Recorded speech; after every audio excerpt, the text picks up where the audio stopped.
Hello everybody and welcome back. Today we are going to convert this little guy into an actual wired panel that we can then mount and throw in the cockpit.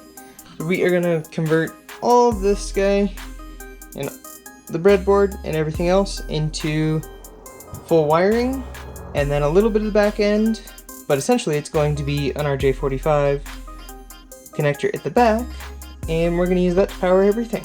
So here we go. So the first step in today's adventures is to disassemble what we previously had and break down the entire thing so that we can pull apart the panels, swap out the switches, and begin on the LED wiring.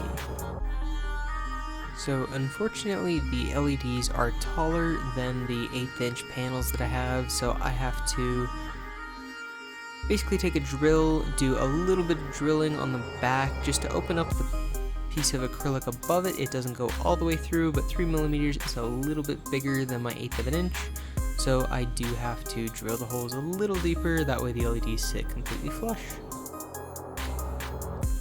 The next step is to set up this weird little contraption that's super useful for holding electronic parts, align all of our LEDs, making sure to check the, I believe it's anodes, probably the wrong word, but essentially we want the long leads and the short leads to be all one direction or the other.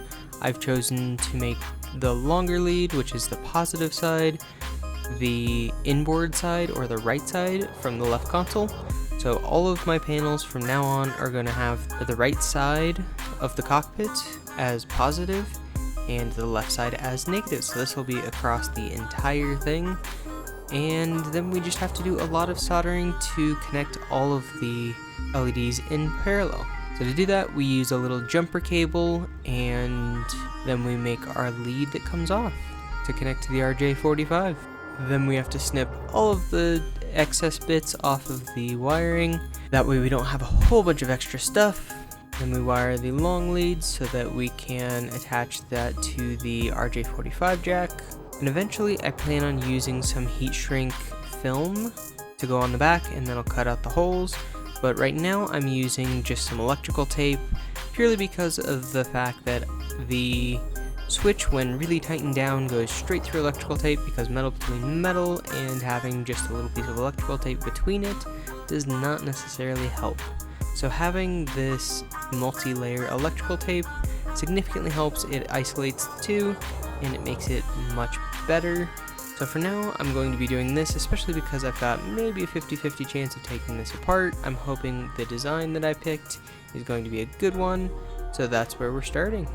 So now that everything is wired, we're going to screw everything together, and then we're going to start routing our wires into the RJ45.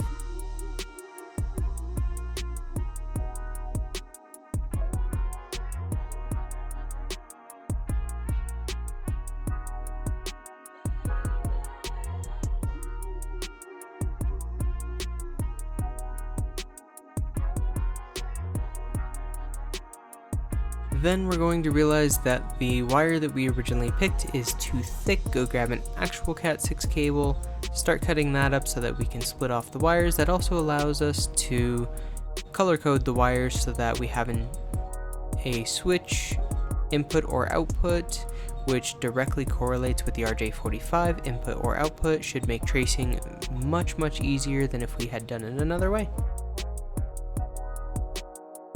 Not all kits come with this little press tool, but you definitely want to get one.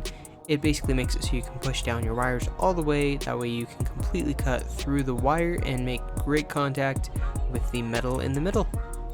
It's a very important thing when having electricity transmission.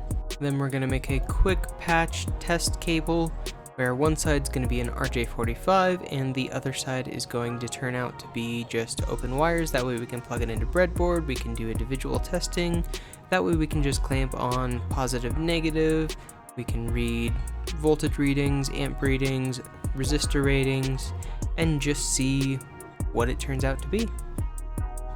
So overall, just a really useful test cable.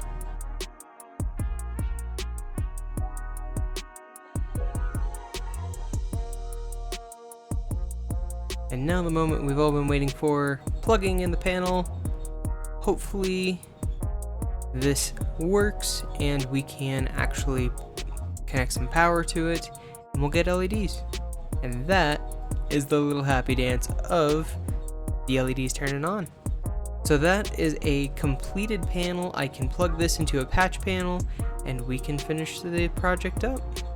So hopefully you guys enjoyed seeing that. I definitely loved making this little panel. It's kind of nice being able to complete a single module in its completion. You can kind of see the wiring here. But hopefully you guys enjoyed watching me make this little patch panel, and we will see you guys in the next episode.